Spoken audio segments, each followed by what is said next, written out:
Hello students. So we were studying about drugs acting on blood and blood forming organs और उसके अंदर हम anticoagulants की बात कर रहे थे और एंटीकोएगुलेंट्स में हमने इन विट्रो जो एंटीकोएगुलेंट्स हैं उनके बारे में डिस्कस कर लिया था। अब उसके अंदर हमारे पास जब हम इन विट्रो एंटीकोएगुलेंट्स डिस्कस कर रहे थे तो हमारे पास फर्स्ट क्लास थी कैल्शियम के साथ जो ड्रग्स हमारे पास कॉम्प्लेक्स बना देती है, कैल्शियम कॉम्प्लेक्सिंग एजेंट्स, और सेकेंड थी हमारे पास हेपारिन, राइट। सेकेंड जो हमारे पास ड्रग था। अब हेपारिन जो है वो हमने पढ़ा था कि एक म्यूकोपॉलीसेकेराइड होता है और हमारे पास जो थ्रोम्बिन होता है, थ्रोम्बिन एंजाइम जो हमारे पास रिक्वायर्ड होती है फाइब्रिनोजन की कन्वर्जन करने के लिए फाइब्रिन के अंदर, उस स्टेप को हमारे पास इनहिबिट करती है और उसके अलावा हमारे पास जो क्लॉटिंग फैक्टर्स रिक्वायर्ड होते हैं उनको भी इनहिबिट करती है, राइट। तो ये जो हेपारिन होती है ये हमारे पास रैपिडली एक्टिंग होती है।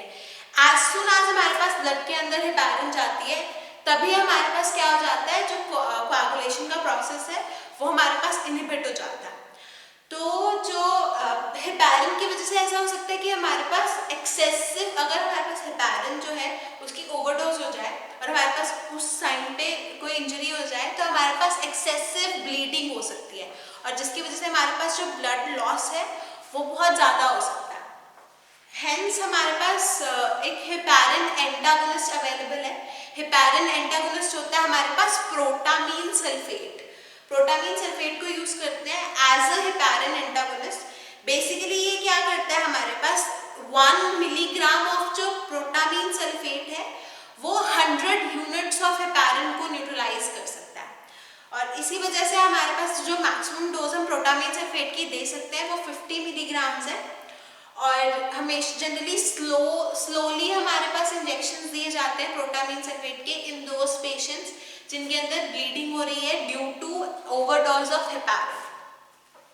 और हमारे पास जो ये प्रोटामीन सल्फेट है, प्रोटामीन सल्फेट का अगर रैपिड इंजेक्शन दिया जाए तो हमारे पास ब्रैडीकार्डिया, हाइपोटेंशन जैसे साइड इफेक्ट्स आने स्टार्ट हो जाते हैं। अभी जब हम हेपारिन की बात कर रहे थे तो हेपारिन के अंदर हमारे पास उसकी डोजेस के बारे में डिस्कशन रह रही थी। तो हमारे पास जो हेपारिन है इसकी जो हमारे पास इसका जो नॉर्मल डोसेज है that is 5000 to 10,000 international units हमारे पास इसके दिए जाते हैं एवरी 4 to 6 आवर्स, क्योंकि इसका एक्शन तो रैपिड है लेकिन स्लोली एक्टिंग होती है। हमारे पास इनिशियली एक्ट करेगी, हमारे कोआगुलेशन को इनहिबिट कर देगी, लेकिन बाद में हमारे पास क्या हो जाएगा, वापस से कोआगुलेशन स्टार्ट हो जाती है। विद इन 4 to 6 आवर्स हमारे पास ये ड्रग जो है लास्ट करती है।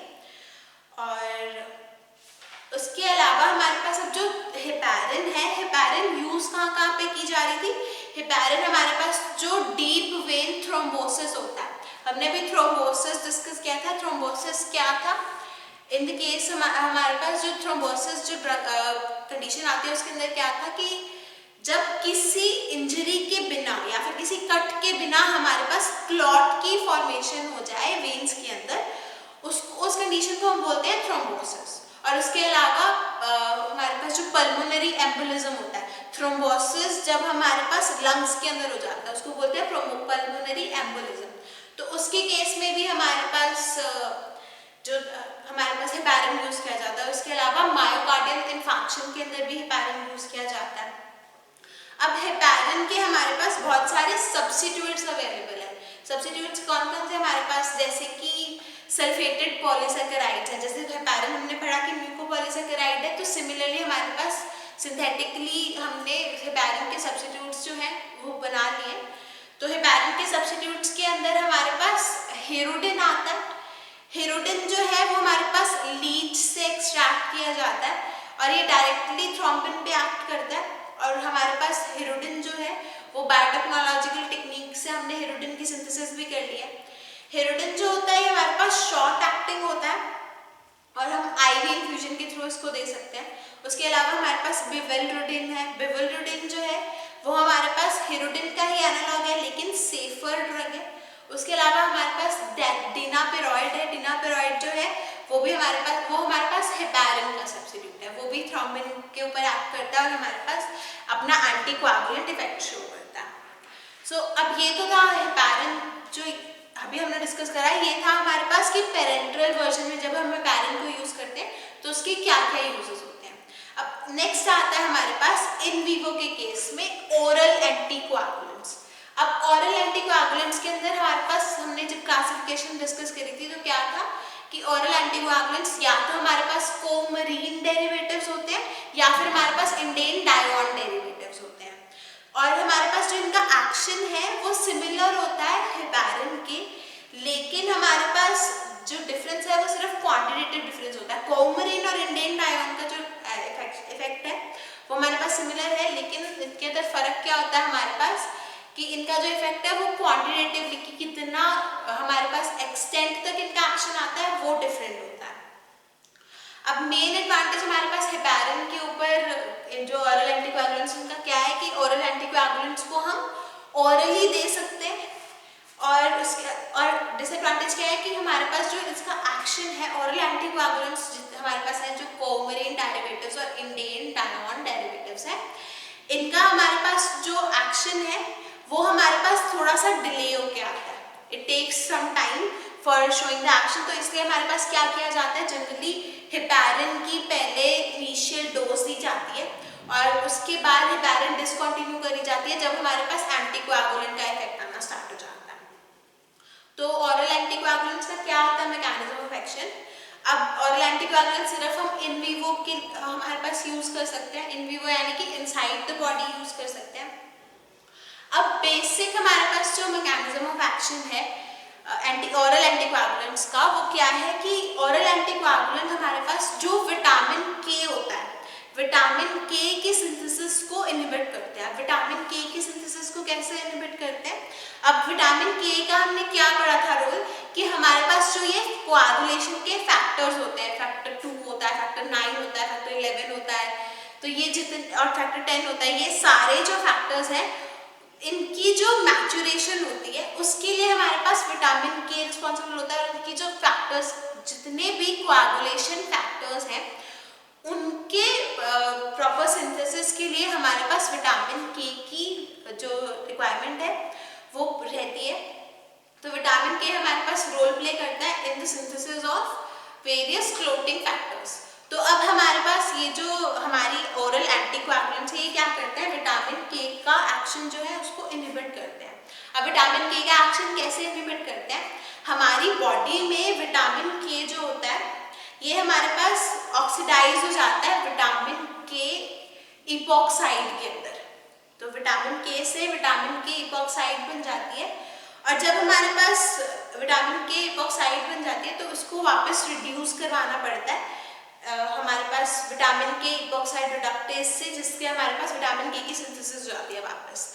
तो क्या होता है हमारी बॉडी के अंदर विटामिन के जो है it gets oxidised to vitamin K epoxy, क्या हो जाता है हमारे पास विटामिन के जो है उसकी ऑक्सीडेशन हो जाती है और हमारे पास क्या फॉर्मेशन हो जाती है, विटामिन के इपॉक्साइड। विटामिन के इपॉक्साइड की फॉर्मेशन हो जाती है और फिर हमारे पास क्या हो जाता है, विटामिन के इपॉक्साइड, विटामिन के इपॉक्साइड रिडक्टेज एंजाइम की हेल्प से, विटामिन के इपॉक्साइड रिडक्टेज एंजाइम की हेल्प से हमारे पास वापस विटामिन के अंदर विटामिन के जो हमारे पास एक्टिवेटेड फॉर्म है वो आ जाता है। अब हमारे पास जो हमारी ये ओरल एंटीकोएगुलेंट्स है ये क्या करते हैं, जो विटामिन के को हमारे पास जितने भी हमारे जो हमारे ओरल एंटीकोएगुलेंट्स हैं इनका जो स्ट्रक्चर होता है chemical structure that is similar to vitamin K का केमिकल स्ट्रक्चर, और हमारे पास ये रिजेंबल करते हैं विटामिन के इपॉक्साइड को।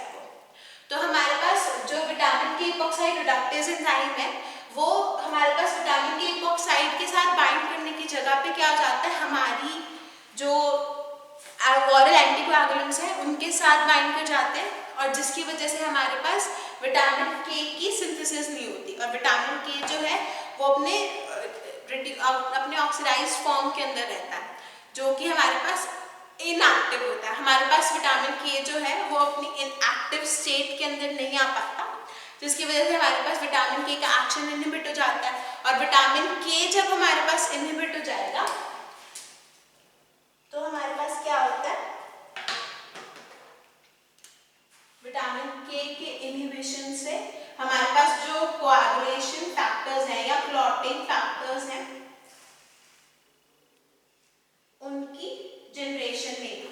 और जब हमारे पास विटामिन के की जब हमारे पास क्लॉटिंग फैक्टर्स की जनरेशन नहीं होती तब हमारे पास जो कोआगुलेशन का प्रोसेस है वो इनहिबिट हो जाता है।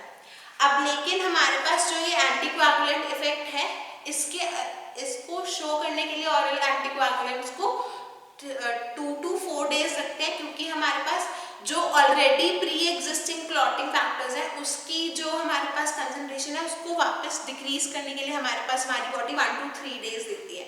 इसी वजह से इनिशियली हमारे पास हेपारिन की हमारे पास एज ए डोज हमारे पास हेपारिन से ट्रीटमेंट स्टार्ट की जाती है और अल्टीमेटली हमारे पास क्या किया जाता है, ओरल कोआगुलेंट हेपारिन डिसकंटिन्यू किया जाता है एंड ओरल एंटीकोआगुलेंट्स का एक्शन जो है उसको प्रीलिमिनरी माना जाता है।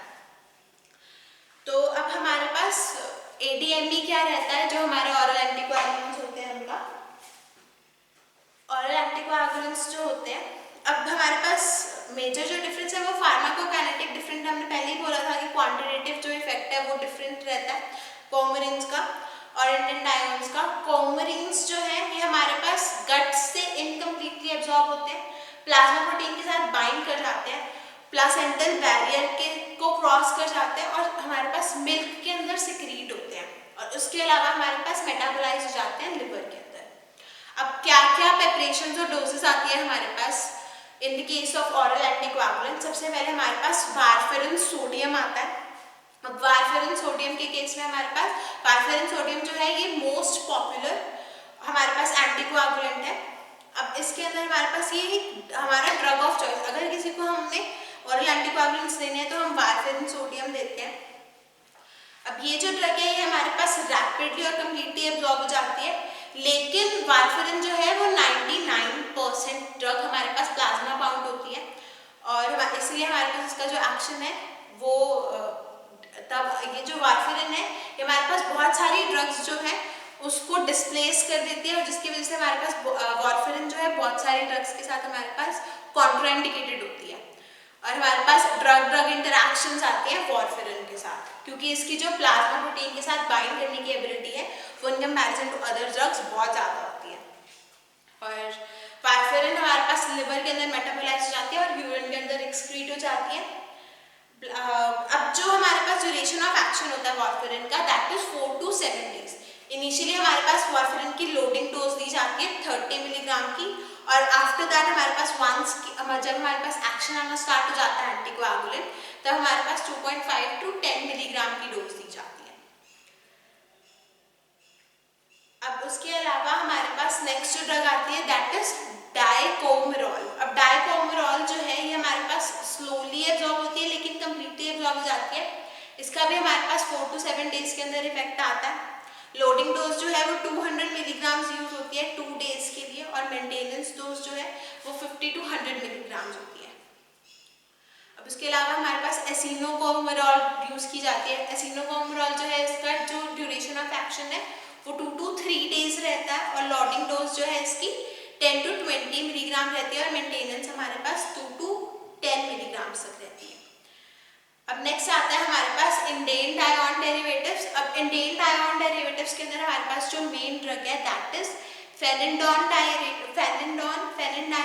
अब फेनिडाइन जो होता है इट एक्ट्स लाइक कौमरिन बट ये टॉक्सिक हमारे पास इन कंपैरिजन टू जो कौमरिन डेरिवेटिव्स है। इंडेन डायन डेरिवेटिव्स जो है ये हमारे पास टॉक्सिक होते हैं और हमारे पास साइड इफेक्ट्स शो करते हैं, जैसे कि हमारे पास एपिक्टाक्सिस कॉज करते हैं। एपिक्टाक्सिस क्या होता है, हमारे पास जो नोज ब्लीड हो जाती है हमारे पास नक्सीर जिसको बोलते हैं।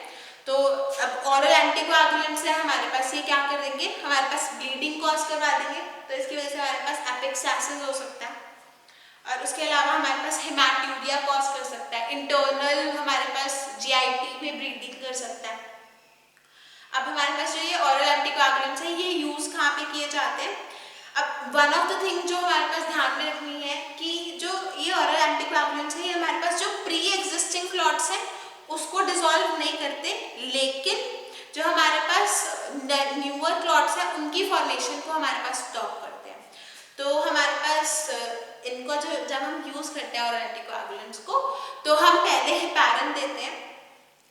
उसके अलावा हमारे पास फाइब्रिनोलिटिक एजेंट्स होते हैं वो देते हैं जो कि प्री एग्जिस्टिंग क्लॉट्स को हमारे पास फिनिश करते हैं, और उसके बाद हमारे पास ये जो ओरल एंटीकोएगुलेंट्स है ये हमारे पास फर्दर क्लॉट की जो जनरेशन है उसको स्टॉप करते हैं। तो हमारे पास डीप वेन थ्रोम्बोसिस की ट्रीटमेंट के लिए, मायोकार्डियल इन्फार्क्शन की ट्रीटमेंट के लिए, पल्मोनरी एम्बोलिज्म की ट्रीटमेंट के लिए, और उसके अलावा जो हमारे पास रूमेटिक हार्ट डिसीज होता है, कार्डियोवास्कुलर डिसीजेज होते हैं, हमारे पास वैस्कुलर सर्जरीज होती है, इन सब के केस में हमारे पास ओरल एंटीकोएगुलेंट्स यूज किए जाते हैं।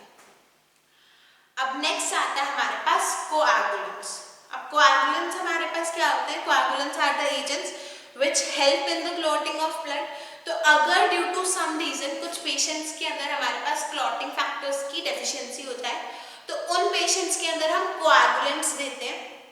तो कोएगुलेंट्स के अंदर हमारे पास क्या किया जाता है? रिप्लेसमेंट थेरेपी यूज की जाती है। क्लॉटिंग फैक्टर्स जो है वो रिप्लेस किए जाते हैं।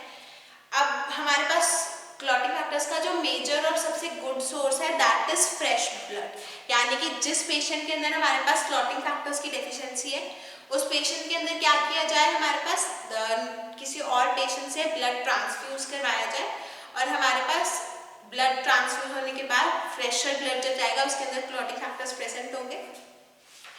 और ये जो हमारे पास क्लॉटिंग फैक्टर्स जो हम जब हम फ्रेश ब्लड देते हैं तो इसके जो क्लॉटिंग फैक्टर्स होते हैं ये हमारे पास इमीडिएटली वर्क करते हैं, और इसके अंदर हमारे पास फाइब्रिनोजेंस, प्लाज्मा, ब्लड और होल ब्लड जो है वो दिया जाता है। अब अपार्ट फ्रॉम दिस हमारे पास विटामिन के यूज किया जाता है। अब विटामिन के हमारे पास क्या करता है? विटामिन के बारे में हमने अभी डिस्कस करा था कि विटामिन के हमारे पास हेल्प करता है क्लॉटिंग फैक्टर्स की एक्टिवेशन के लिए। तो हमारे पास विटामिन के यूज किया जाता है एज अ कोएगुलेंट। अब विटामिन के जो है हमारे पास 3 फॉर्म्स में एग्जिस्ट करता है, K1, K2 और K3।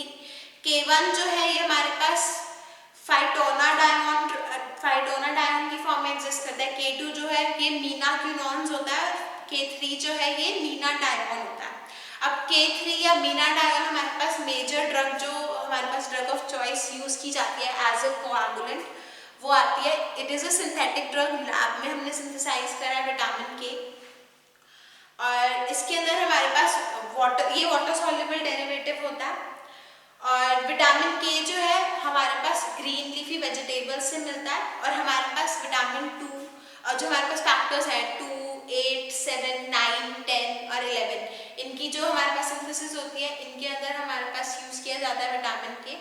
और विटामिन के जो है ये हमारे पास जनरली यूज करते हैं प्रोफाइलेक्टिकली। अगर किसी पेशेंट के अंदर बहुत ज़्यादा ब्लीडिंग हो रही हो तो हमारे पास, या फिर डेफिशिएंसी हो क्लॉटिंग फैक्टर्स की, तब हमारे पास विटामिन के दिया जाता है।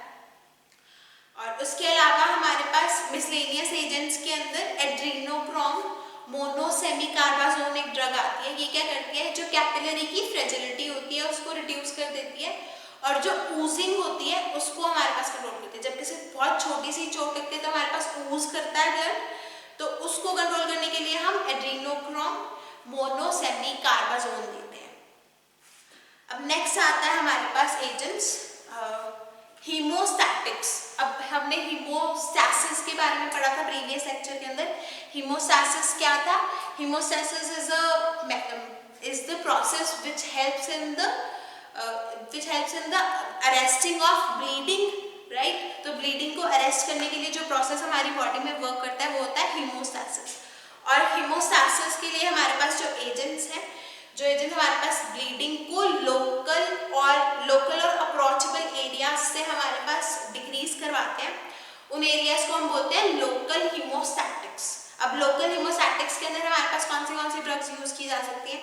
थ्रोम्बिन यूज किया जा सकता है, उसके अलावा एस्ट्रिंजेंट्स यूज किए जा सकते हैं जैसे कि टैनिक एसिड यूज किया जा सकता है, उसके अलावा वेसोकॉन्स्ट्रिक्टर जैसे हमारे पास एड्रेनालिन हो गया वो यूज किया जा सकता है, जेल फॉर्म यूज किया जा सकता है। अब लोकल हेमोस्टैटिक्स का क्या मतलब कि जो हमारे पास लोकल एरियाज में कोई हमारे पास जब छोटी सी चोट लगती है उसके केस में, या फिर जैसे कभी एपिटैक्सिस हो गया जो नोज ब्लीड है, या फिर हमारे पास टूथ सॉकेट से हमारे पास ब्लड हमारे पास ब्लीडिंग हो रही है, उसके अलावा हमारे पास जो छोटे ओपन वुंड्स होते हैं उनकी ट्रीटमेंट के अंदर हम हीमोस्टैटिक्स यूज करते हैं।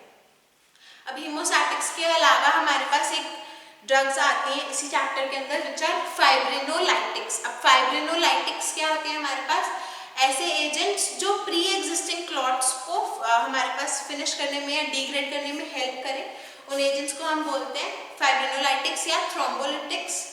अब ये जो ड्रग्स होती हैं इनका जो मेजर मैकेनिज्म ऑफ एक्शन होता है वो क्या होता है? ये ड्रग्स हमारे पास जो फाइब्रिन जो हमारे पास क्लॉट्स बनाते हैं उसको हमारे पास जो फाइब्रिन जो हमारे पास क्लॉट्स बनाते हैं वो इनसॉल्युबल होते हैं नेचर में, तभी वो हमारे पास क्लॉट बना पा रहे हैं। तो उस फाइब्रिन को हमारे पास प्लाज्मिन की हेल्प से ये क्या करते हैं, फाइब्रिन सॉल्युबल फाइब्रिन में कन्वर्ट कर देते हैं और जिसकी वजह से हमारे पास जो क्लॉट है वो डिसॉल्व हो जाता है। अब इसके अंदर हमारे पास जनरली फाइब्रिन जो हमारे पास फाइब्रिनोलाइटिक्स है या फिर थ्रोम्बोलिटिक्स है, इसके अंदर हमारे पास जनरली एंजाइम्स यूज होती हैं, जैसे कि स्ट्रेप्टोकाइनेज एंजाइम है, यूरोकाइनेज एंजाइम है और अल्टीप्लेस एंजाइम है। ये सारी एंजाइम्स यूज होती हैं एज फाइब्रिनोलिटिक्स। अब उसके अलावा हमारे पास anti thrombin drugs, thrombotic drugs भी आते हैं, एंटी प्लेटलेट ड्रग्स भी बोलते हैं। एंटी प्लेटलेट ड्रग्स के अंदर हमारे पास the drugs which help in the prevention of platelet aggregation. जो ड्रग्स हमारे पास प्लेटलेट एग्रीगेशन को प्रिवेंट करने में हेल्प करती हैं उन ड्रग्स को हम बोलते हैं एंटी प्लेटलेट ड्रग्स या फिर एंटी थ्रोम्बोलिटिक ड्रग्स। और लास्ट सेक्शन के अंदर हमने पढ़ा था कि प्लेटलेट एग्रीगेशन जो है वो एडीपी और थ्रोम्बोक्सेन के प्रेजेंस में होती है। तो जो ये एंटी प्लेटलेट ड्रग्स होती हैं या फिर एंटी थ्रोम्बोटिक ड्रग्स होती हैं ये हमारे पास क्या करती है, एडीपी और थ्रोम्बोक्सेन को जो हमारे पास रिलीज होता है उसको इनहिबिट करवाती है। इसके अंदर हमारे पास जो ड्रग्स यूज होती हैं वो हमारे पास 5 टाइप्स की ड्रग्स यूज होती हैं। सबसे पहले आता है हमारे पास ऐसी ड्रग्स जो कि थ्रोम्बोक्सेन की फॉर्मेशन को इनहिबिट करें। उसके अंदर हमारे पास एस्पिरिन और सल्फेनपायराजोल ड्रग आती है। अब उसके अलावा हमारे पास एडीपी रिसेप्टर एंटागनिस्ट ड्रग्स आती हैं जो कि हमारे पास क्लोपिडोग्रेल है और टिक्लोपिडीन है। उसके अलावा हमारे पास प्रोस्टासाइक्लिन्स यूज होते हैं, PGI2। उसके अलावा फॉस्फोडाइएस्टरेज इनहिबिटर्स यूज होते हैं, डायपिरिडामोल। लास्ट में हमारे पास ग्लाइकोप्रोटीन एंटागनिस्ट यूज होते हैं to inhibit the aggregation of platelets. तो इसी के साथ आपका जो drugs affecting on blood and blood forming